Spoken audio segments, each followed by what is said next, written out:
की ओर चले, सभी श्रद्धा से बोलेंगे। सिर पर सीताराम फिकर फिर क्या करूं, सिर पर सीताराम,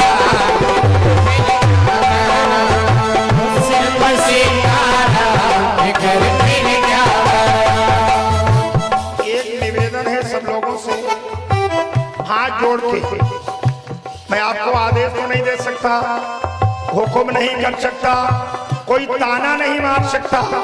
निवेदन कर रहा हूं, जो भाई बंधु बैठे, माताएं बहनें, वो थोड़ा ताली बजा करके भगवान का नाम लें। इससे प्रभु को भी आनंद आएगा और आपके नाना प्रकार के रोग खत्म हो जाएंगे।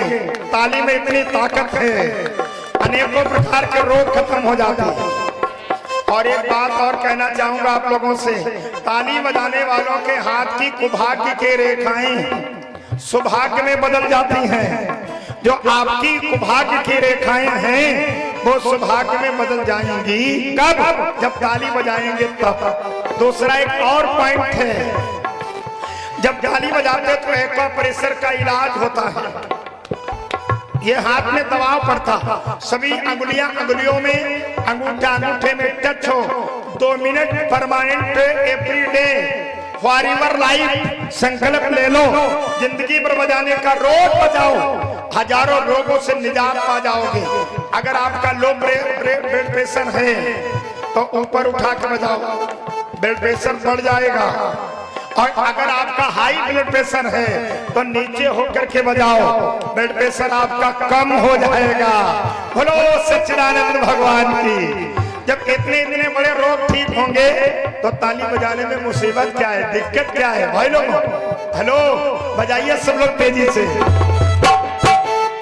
सिर पर सीताराम फिकर फिर क्या करना, सिर पर सीताराम फिकर फिर क्या करना, सिर पर सीताराम फिकर फिर क्या करना, फिकर फिर क्या करना, फिकर फिर क्या करना, फिकर फिर क्या करना, फिकर फिर क्या करना, सिर पर सीताराम फिकर फिर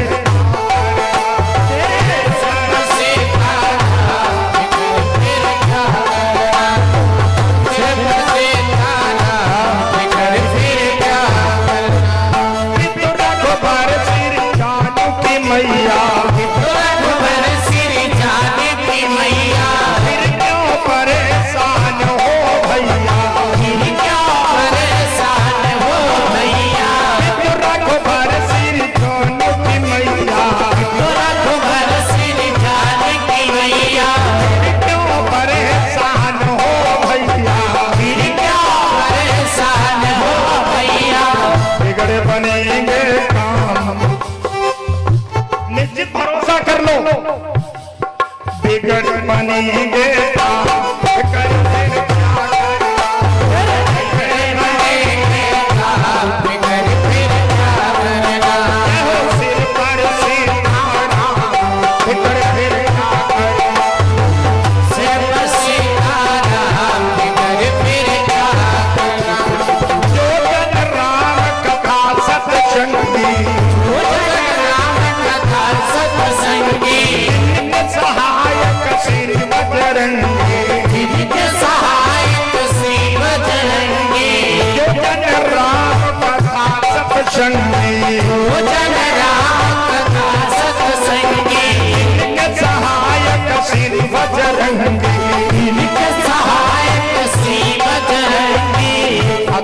वाल के धाम फिकर फिर क्या करे,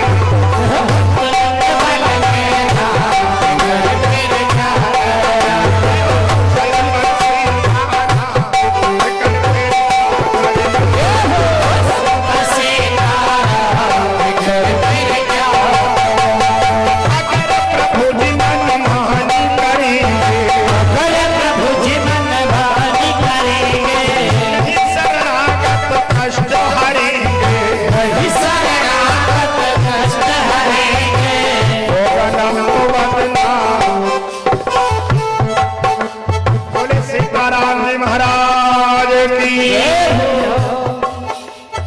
होगा नाम बदनाम कर फिर क्या, होगा नाम बदनाम कर फिर क्या। एक अम्मा जी ने 10 रुपया दे हैं, अम्मा ने। हमने अपनी अम्मा पर कभी मम्मी नहीं कहा, हमेशा अम्मा कहा। तो मेरी अम्मा जी आई हैं, उन्होंने 10 रुपया मुझे आशीर्वाद में दिए हैं। तो उनके चरणों में कोट कोट बंधन करता हूँ, आशीर्वाद का एकांक्षी हूँ। सिर पर सीता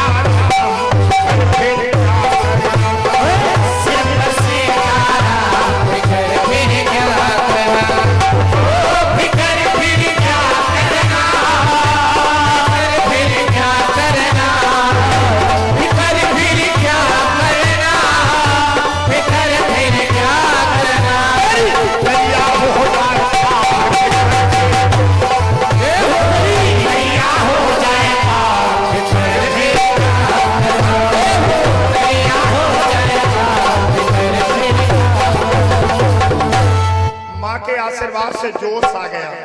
मैया को देखा तो माँ की याद आ गई और जोश आ गया। बोलो सीताराम जी महाराज की। बहुत बहुत आशीर्वाद की कामना मैया जी से करूंगा।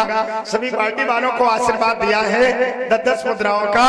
ये आशीर्वाद सदा सदा माँ का मेरे साथ बना रहे, ऐसे में कामना विष्णु भगवान विष्णु यज्ञ जी से करूंगा। आइए थोड़ी देर के लिए प्रभु की गाथा में आप लोग प्रवेश करेंगे। मैंने आपसे कुछ मानस के पॉइंटों की बात की थी, क्योंकि 3 दिन का समय लेकर आया था, पूरी बात होना असंभव है। रामचंद्र के चरित्र सुहाए और कलप कोट लग जाए ना। है सभी विद्व समाज बैठे हो, आपको इस बात के लिए अवगत है, माताएं बहनें भी आई हैं, सभी विद्वता में अग्रगण्य।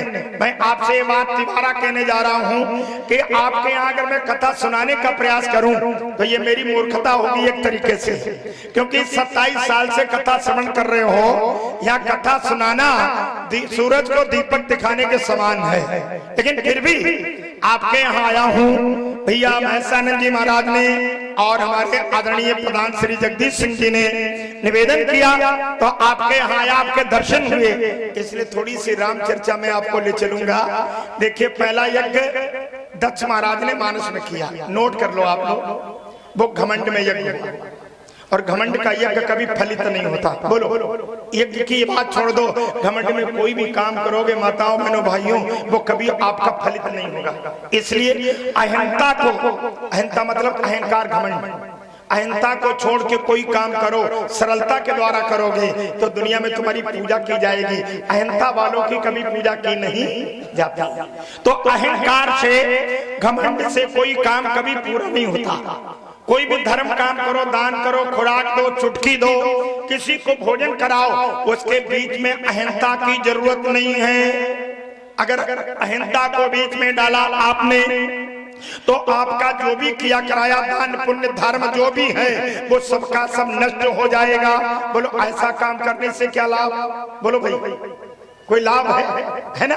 सरलता से करो, बड़ी उदारता से करो। जैसे तुम्हारे गांव में आज मैं 2 जगह भंडारा में गया, एक जगह जलेबी, 3 जगह, एक जगह जलेबी का भंडारा, 2 जगह भोजन का भंडारा, चौथी जगह में पहुंच नहीं पाया। ये मेरा दुर्भाग्य है। कहीं चाय पकौड़ी का भंडारा था, वहां में पहुंच नहीं पाया।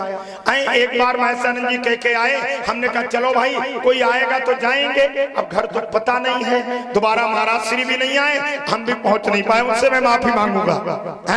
तो आइए देखें, सरलता से जितना काम किया जाए, भगवान के शरण में, प्रभु के दरबार में केवल सरलता काम करती है। राम जी के लिए क्या बोला गया?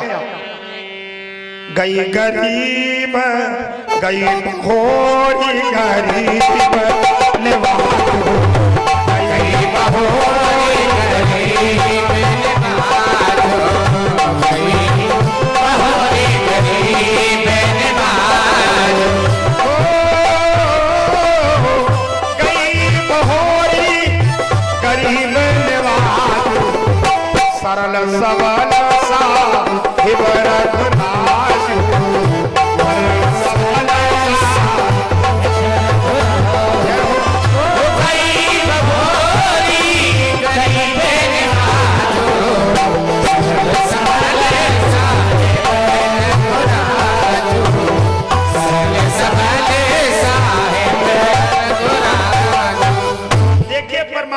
गई हुई वस्तु को दोबारा वापस कर देते। गई बहोर, हेलो, बहोर माने होता दोबारा। अगर आपको कोई दोबारा चीज वापस करवानी है तो परमात्मा में सरलता पूर्वक लग जाओ, तुम्हारी गई हुई चीज को वापस कर देंगे। जैसे जिंदगी तुम्हारी जा रही है और परमात्मा में लग जाओगे तो जिंदगी परमात्मा वापस कर देंगे। जिंदगी बिगड़ गई है, बहुत दूर तक निकल गए और परमात्मा में लग जाओ तो तुम्हारी जिंदगी गई हुई वापस हो जाएगी। गई बहुत, गरीब नवाजू, गरीबों की रक्षा करने वाले, सब कुछ देने वाले क्या है राम? सरल। परमात्मा मेरा सरल है और जो सरल है वही सबल है। जब तक सरल नहीं बनोगे तब तक सबलता नहीं आएगी। मेरे भाई तुम्हारे पीछे समाज नहीं जुड़ेगा। घमंडी बनोगे तो समाज नहीं जुड़ेगा, अहंकारी बनोगे तो समाज नहीं जुड़ेगा। समाज जब जुड़ेगा वही तुम्हारा बल होगा। जब तुम सरल बनोगे तब तुम सबल बन जाओगे। क्यों भाई साहब, ये तो बात है। जब सरलता नहीं है तुम्हारे अंदर तो क्या सबलता आ जाएगी? सरल के बाद में सबल, मेरे राम सरल हैं और सरल के बाद में सबल हैं। सरल सबल, उसके बाद में साहिब। मेरे भाई जब सरल बनोगे, सबल बनोगे, तब साहिब बनोगे। दुनिया साहब साहब करके आपके पीछे पड़ी होगी। ये गारंटी इस बात की। जैसे राम की यात्रा अयोध्या से प्रारंभ होके मेरे भाई लंका तक जाती है, पूरे ब्रह्मांड नायक राम बनते। लोग कहते राम बन गए। हेलो, राम बन नहीं गए। जब ते वन में कदम रखा तब ते राम बन गए। सरल सबल साहिब रघुराजू, बोलो रजरामचंद्र भगवान की। इसलिए सरलता से काम करो। दक्ष का यज्ञ हुआ घमंड में।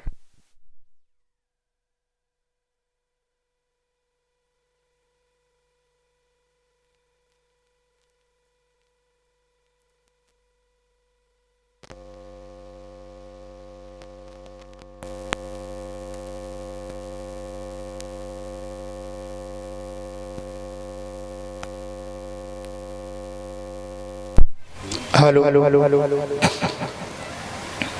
हेलो हेलो हेलो, बोलो इतने पुरुष भगवान की। तो इसलिए पहले दक्ष ने यज्ञ घमंड से किया, इसलिए उसका परिणाम गलत हो गया। दूसरा, भानु प्रताप ने लोभ में यज्ञ किया, उसका परिणाम भी गलत हो गया। भानु प्रताप को, पूरे परिवार को रावण, कुंभकर्ण और विभीषण बनना पड़ा। पूरा राक्षस परिवार हो गया।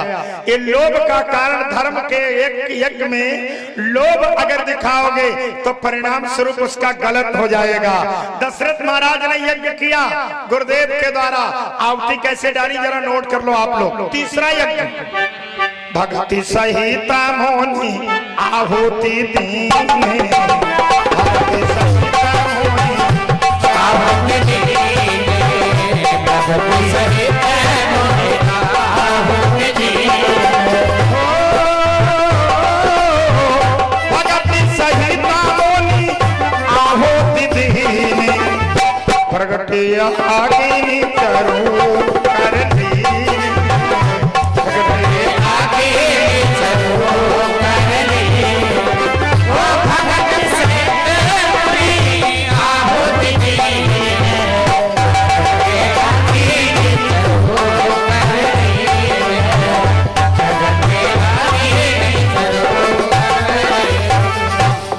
भक्ति के साथ में श्री दशरथ जी महाराज, गुरुदेव जी, रानियों ने आहुति यज्ञ में डाली। भक्ति, भक्ति का मतलब होता प्रेम। प्रेम में आहुति डाली। भगत सहित मुनि आहुति दीने। कोई बन तो नहीं साउंड है? आवाज में थोड़ा डिस्टर्ब है। तो भक्ति मतलब प्रेम के साथ। भगत सहित मुनि आहुति दीने और प्रगटे अग्नि चरु कर लीने। जब भक्ति के साथ में, प्रेम के साथ में अगर यज्ञ करोगे, धर्म का काम करोगे तो उसमें सफलता अवश्य मिलेगी। राम, उसका परिणाम स्वरूप क्या हुआ? सच्चिदानंद परमात्मा। अब वो श्री राम जी दशरथ और कौशल्या के पुत्र बन गए। बोलो रजरामचंद्र भगवान की। एक यज्ञ में शीश कटा, दूसरे में राक्षस बने, तीसरे में प्रेम से यज्ञ किया गया तो भगवान प्रकट हो गए। बोलो रामचंद्र भगवान की, बोलो ठीक बात है ना। अच्छा, चौथा यज्ञ जनक महाराज ने किया, जो पृथ्वी को सोने के हल से शोधन करके राजा रानी ने, जनक जी महाराज, सुनैना मैया ने बहुत पावन यज्ञ किया। और उस धरती के शोधन के समय मेरे भाई इतना उदार, जो जनकपुरी के सम्राट और वो रानी के समेत भूमि में हल चलाने गए तो हल का अग्रभाग घट में अटक गया, उसमें से सुंदर कन्या का जन्म हुआ। उसके बाद में जनक महाराज ने बहुत बृहद यज्ञ किया, उस यज्ञ का परिणाम आदि शक्ति सीता का प्रकाट हुआ। बोलो श्री सीता मैया की। ये यज्ञ का महत्व है। ये चौथा यज्ञ रामायण का जो जनक जी महाराज के द्वारा हुआ। सीता का जन्म हुआ कौन महीना में, कब हुआ, किस तारीख की तिथि को नोट करिए। चित नवमी बैसाख पुनीता, चित नवमी बैसाख पुनीता, चित नवमी बैसाख पुनीता, चित नवमी बैसाख पुनीता, चित नवमी बैसाख पुनीता, जननी जनक याद बल सीता, जननी जनक याद बल सीता, जननी जनक बल सीता, जननी जनक याद बल सीता। बहुत बढ़िया बारिश हुई, शीतल मौसम हो गया। बैसाख का शुक्ल पक्ष नवमी की तिथि, मेरे राम जी का चैत नवमी को, राम जी को शुक्ल पक्ष चैत नवमी को जन्म हुआ। जानकी मैया का बैसाख शुक्ल पक्ष नवमी को जन्म हुआ। सित नवमी बैसाख पुनीता और प्रगति जनक यज्ञ थल सीती। बात समझ में आ रही है आप लोगों को? आ रही है? अगर आ रही हो तो मेहनत की जाए, ना आ रही हो तो ये हाल हो जाएगा। रामा रामा हरे हरे लड़ुआ खाते रहो परे परे, रामा रामा हरे हरे और चना उखाड़ा फरे फरे। बाद में जाओ घर में कथा का पता नहीं का बकत रहा, कुछ समझ नहीं पाए, फायदा क्या रहा। नवमी शुक्ल पक्ष बैसाख महीना में सीता मैया का जन्म हुआ। सित नवमी बैसाख पुनीता और जननी जनक यज्ञ थल सीता। नवमी को जानकी का जन्म हुआ। ये भी यज्ञ के द्वारा हुआ। तो जितना सरल, जितना भक्ति से यज्ञ करोगे फिर भाई उतनी सफलता मिलेगी। मानस का ये चौथा यज्ञ। पांचवा यज्ञ कब किया? श्री विश्वामित्र महाराज को याद करो, जो रहते थे बक्सर बिहार में, जिनका आश्रम सिद्ध आश्रम बक्सर आज भी है, बिहार प्रांत में पड़ता। और सिद्ध आश्रम विश्वामित्र महाराज का जब विश्वामित्र यज्ञ करते थे तो उनके यज्ञ 3 लोग विध्वंस कर देते थे। कौन? सुबाहु, ताटका, मारीच। ये जो ताटका है ये सुंद नाम के दैत्य की पत्नी है, सुंद दैत्य की पत्नी।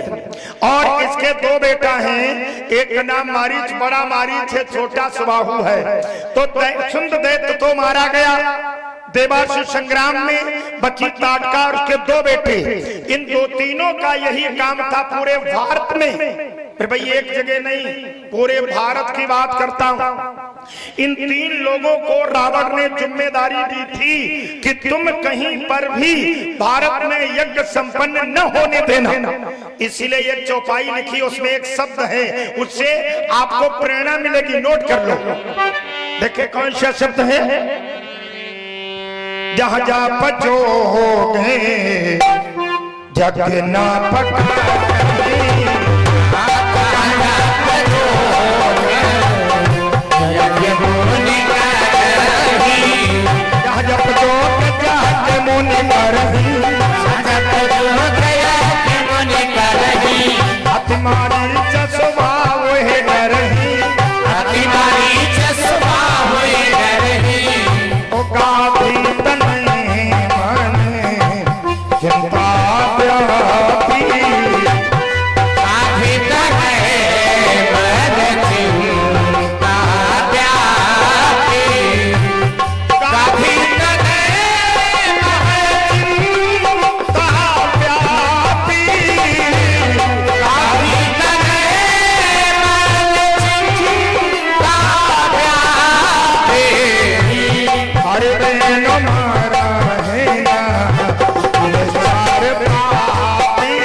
जहां शब्द है, चौपाई में शब्द लगा जहां। देखें, जहां जप जोग, जहां का अर्थ इतना बृहद है।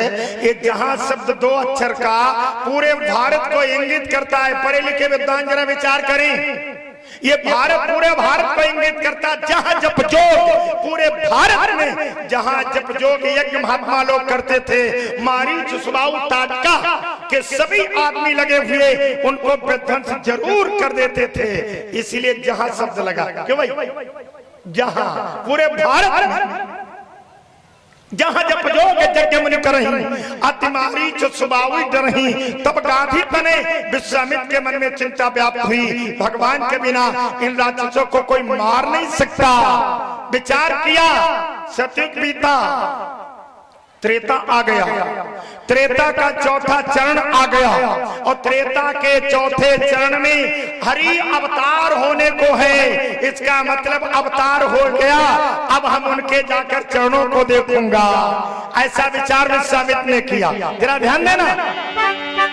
अरे तब मुनि बारे मन कीन विचारा, ओ तब मुनि बारा मन कीन विचारा, प्रभु अवतार हो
विचार शब्द है। तब मुनिवर मन कीन विचारा, ये विचार में निकला कि चौथे चरण में त्रेता में अवतार होता है। जब होता है तो चौथे चरण त्रेता में अवतार होता है। तो मैं जाकर के परमात्मा के चरणों को देखूंगा और विनती करके दोनों भाइयों को लाऊंगा, निशाचरों का वध कराऊंगा, यज्ञ को पूरा कराऊंगा। ये 5वें यज्ञ की बात है।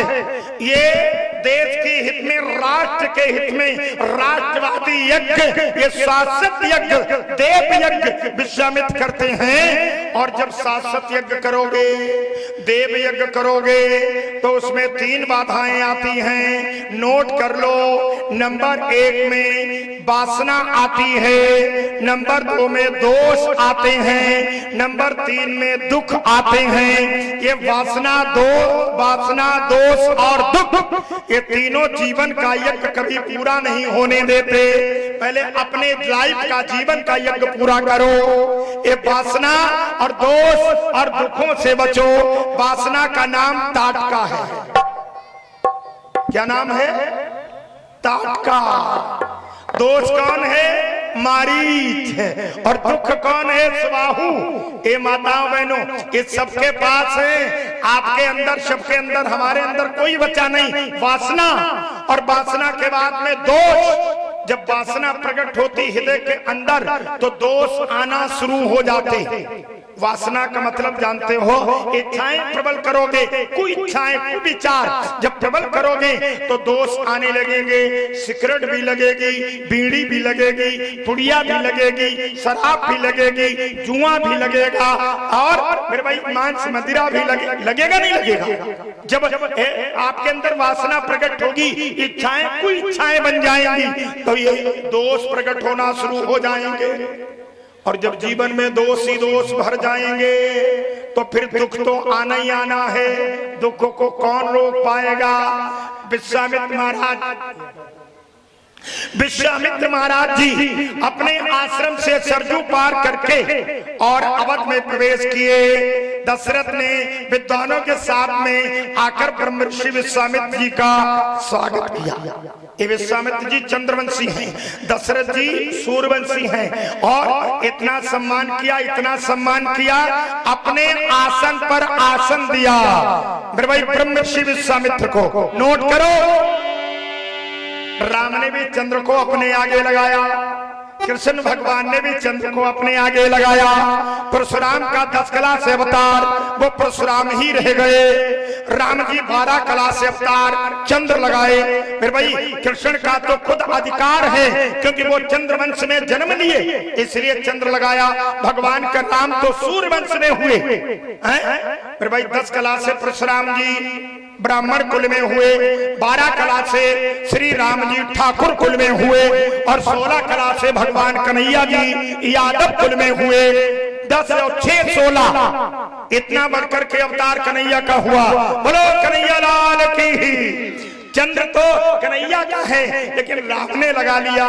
फिर भाई चंद्रमा राम के लिए परेशान, सबको शीतलता चाहिए, गर्मी के साथ में ठंडक नहीं होगी तो गर्मी का मजा नहीं मिलेगा। बोलो, जब गर्मी के साथ ठंडक होगी तब गर्मी का मजा, वो ठंडक का मजा मिलेगा, और जब ठंडक में थोड़ी गर्मी होगी तब ठंडक का मजा मिलेगा। ठंडक हो अगर ज्यादा और कहीं आग ना जले, एसी ना लगा हो गर्म वाला, कहीं जुगाड़ ना गर्मी की हो मेरे भाई, तो फिर वो नुकसानदायक बनेगी। सर्दी लग जाएगी, आपकी श्वसन क्रिया बाधित हो जाएगी, लंग्स आपके काम करना छोड़ देंगे, फेफड़े काम करना छोड़ देंगे, बलगम जम जाएगा, बीमारी आ जाएगी, जुकाम हो सकता है, इन्फ्लुएंजा हो सकता, ब्रोंकाइटिस हो सकता, अंत में टीबी भी हो सकता। इसलिए गर्मी से सर्दी, सर्दी से गर्मी, दोनों का मजा है। भाई तो राम को भी सर्दी चाहिए थी, थोड़ा शीतलता चाहिए थी, इसलिए उन्होंने अपने नाम के सामने रामचंद्र नाम लगाया। बोलो रामचंद्र भगवान की। है तो कृष्ण का चंद्र, राम ने लगा लिया, राम को बढ़िया लगा तो इसलिए चंद्रवंशी तो सभी को बढ़िया लगते क्योंकि उनका शीतल स्वभाव है। इतने चंद्रवंशी हैं वो शीतल स्वभाव के कन्हैया के वंशज हैं। बोलो कन्हैया लाल की। विश्वामित्र महाराज को अपने आसन पर दशरथ ने आसन दिया, हाथ जोड़ करके भोजन करवाया, चारों बच्चों को प्रणाम कराया, हाथ जोड़ के बोले प्रभु आपका आगमन क्यों हुआ? तो उन्होंने कहा मैं तुमसे कुछ मांगने आया हूँ। कब मांग लो प्रभु, जो भी इच्छा हो आपकी। का कुछ नहीं, का फौज भेजूं, धन दौलत भेजूं, ना ना, ये पूरे नहीं होते इसलिए आया हूँ, थोड़ा संकट में